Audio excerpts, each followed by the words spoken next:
not like we just popped up today and he just showed up. Like, it was already put out there. So I just want to say that part, that they should already been aware of that. And then,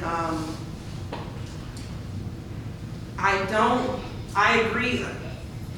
I understand how you were talking about, about the plans, showing us that. But if I was in his position, and matter of fact, my brother's in the same position as you right now in Alabama. They're buying the property first, and then they're gonna pay the couple $1,000s to get the plans of house. I mean, you know, when somebody spent $2,000 to get plans and all of a sudden it falls through, you're not gonna get the house built. So I get that. But also this main point though, public hearing has already been put out there. They have plenty of opportunity to come here today. May I say this, Councilman? If you remember here not too long ago, we had an issue that was an open issue, and to quote you is, well, let me show up, we need to do it again, and we couldn't do it again. Always remember, you got to play it both ways, okay? And what I'm saying to you is this would be all I'm asking this gentleman to do, because we're having a meeting next week. We're only talking 7 days. In that time, just to go speak to those people, let us know what their opinions are. Like I say, a lot of times people don't like to come up here because one, they don't like to argue. The second thing is they feel like they're confronting each other. Sometimes you can do a lot of work and a lot of good, just a one-on-one, explaining what you want to do, how you want to do it, and how you're going to approach it. And I got a funny feeling that if you do that, then you're going to make a very, very, a thing that's going to last for a long time. Okay? Councilmember Street. Okay, it says here that letters were mailed out to all the property owners. They've been notified. You've been through planning and zoning. You've explained it there. People have come to planning and zoning and talked about it, expressed their views or whatever. We've had a public meeting. We've had a public hearing. It's been posted. Everybody who would be interested in it has been notified. If they have not spoken up, I don't understand why we want to prolong this. Let the man get on with what he wants to do if we approve it. Otherwise, if we don't approve it, then he knows he's got to do something else. Thank you. Councilmember Martin. Mayor, like Center Street said, planning and zoning approved it 5-0. Are you repeating what she just said? No, I was thinking my. Thank you. I'm like Mr. Mann. Everybody has a right to do with their property what I believe, as long as it's in, code and respect. And I believe we need to vote on it tonight. I think we need to approve it. Okay, I will call for a motion. I move that we approve the zoning change request for the property located at CB 5903, Lot 8, otherwise known as 3902 Ackerman Road, Kirby, Texas 78219, which is zoned as single-family dwelling district R1 to be rezoned as multiple-family dwelling district R2 property. Second. I have a motion made by Councilmember Street and seconded by Councilmember Apodaca to accept the zoning change for the property located at CB 5903, Lot 8, otherwise known as 3902 Ackerman, Kirby, Texas 78219. Please call roll. Mayor Pro Tem Grant, No. Councilmember Apodaca, Yes. Councilmember Joe Salazar, No. Councilmember Tanisha Brighter, Yes. Councilmember Street, Yes. Councilmember Martin, Yes. Mayor Albert. No. The motion passes for the rezoning of property 3902 Ackerman Road. Thank you, Council. Going back to 9A, presentation and discussion on City of Kirby Drainage Master Plan. Gibler Engineering? I apologize if I butchered that name. You did a great job with that name. You should hear some of the things that I do. Will you pronounce it for me? It's Gibbler. You got your takers and you got your gibblers. Well, let me sign the check. It's okay if I take my mask off? Yes, sir.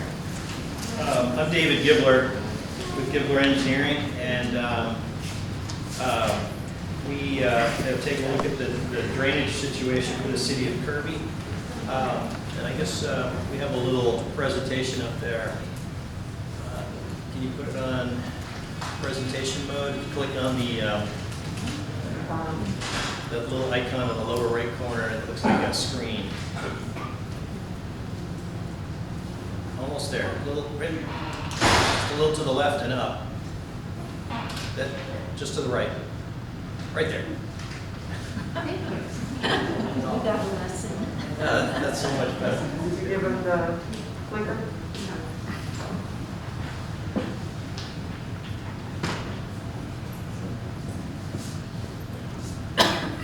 Got it, wait, got it connected. Turn it on.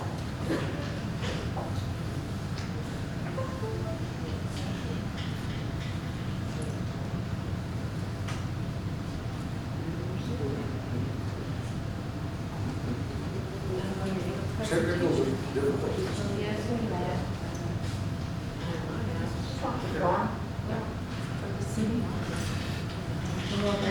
There you go. Is that it? Super, thank you.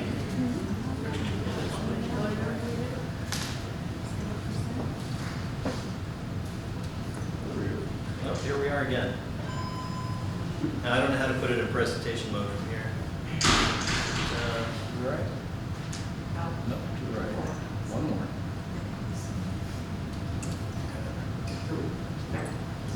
Click to the first one. What's that? Click to the first slide.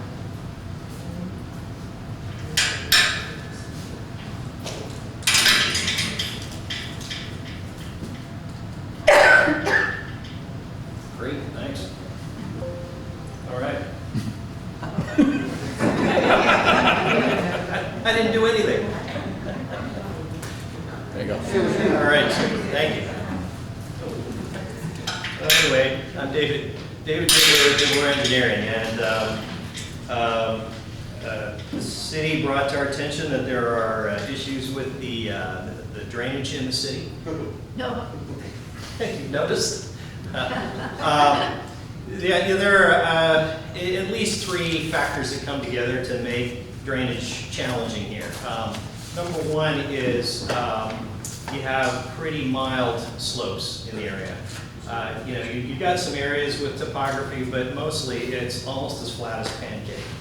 And lots of people think that that's great, but it's really not. It's a drainage problem. And that's made more complicated by the fact that you have expansive clays. So what's really troublesome is that when you try to drain a piece of property, you need a slope on it.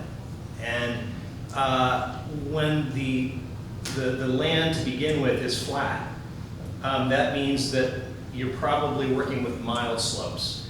But if the ground is moving, then mild slopes are interrupted very easily. And before you know it, you could even have a slope that's backwards, going the wrong way. And in addition to that, you have some erodible soils here. So as the soil is moved by water and you have erosion taking place, then as that water reaches areas that have these flat slopes, it slows down and it drops out its sediment load, and you get piles of dirt, basically sedimentation.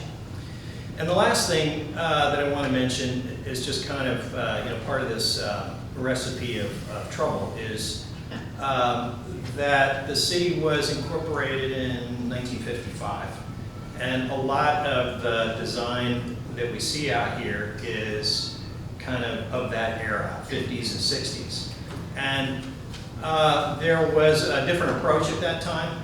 A lot of things were undersized by today's standards. So some of the ditches are too small, a lot of the culverts are too small. And then when you add in this moving soil, you got sedimentation and things like that, then the limited capacity that's already too small gets even smaller. And we have had changing climate patterns over the years. So several years ago, they updated the rainfall patterns for this part of Texas using the latest standard called Atlas 14. And so basically, we are seeing more intense rainfalls now, and so there's a higher probability of flooding, even if the conditions were good from a drainage standpoint. But they're not good. They've been deteriorating, and you're getting more rain. So that combination makes it more difficult. So that's kind of the backdrop and setting. Let's see how this thing works here. We've got 2 square miles in the city, and you've squeezed a lot of drainage infrastructure into that footprint. You've got, believe it or not, 40 miles of surface drainage related to streets. So that's the streets themselves. In some places you have curved streets, and in other places, so we're talking about bar ditches. But just the street, the drainage system associated with the street on the surface amounts to 40 miles of infrastructure. Then you've got 8 miles of drainage ditches and creeks, 0.4 miles of storm drains, and 30 storm drain inlets, and 13 bridges and culverts. And so those have been structures that have all contributed to, well, their function is to get rid of the drainage, but they've been having problems. We spent a lot of time going out and looking at the drainage system. We've walked and driven virtually all the city. We've talked to the city staff to understand what kind of problems they've been dealing with and what things they're aware of that need to be fixed.